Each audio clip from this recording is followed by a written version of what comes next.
Hi, I'm Dr. Neha Shivakumar. I am from Bangalore. After I finished PG, I wanted to learn about infertility since I opted to practice in Bangalore. So the number of infertility cases are more and more. So I felt it would suit me. So on online classes, we had very useful sessions like Dr. Shantala ma'am, Dr. Meenakshi ma'am. They taught basics of menstrual cycle as well as the clinical application. They have emphasized on both very well and the explanation is very clear cut. We had live classes as well as there was an option where we could record the live classes and we can view it later. So this was very advantageous because along with our busy practice and schedule, I could also record the classes and listen to it later. So the explanation was very clear. I liked the online sessions. In the simulation lab, we have the OPU simulation lab. It helped me a lot to practice, especially OPU. I got a lot of confidence while doing it on the simulation. Even embryo transfer was taught, IUI was taught, and all of it was taught. Shantala ma'am's classes, it was always so well explanatory. She has taught from basics to the application part. Both were very good. And Shantala ma'am was very good. Her application part, her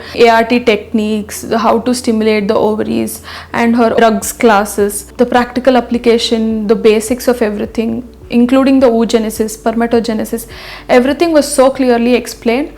So I loved her classes. While doing simulation of OPU, I gained a lot of confidence. After finishing the course also, on the real patients, I will have confidence to do OPU, embryo transfer. And also the online classes helped me a lot to learn about ovarian stimulation. It will help me furthermore in my infertility practice. Overall, the course was very helpful to me. Thank you Medline Academics and Kamini Rao Hospitals. Thank you for this opportunity.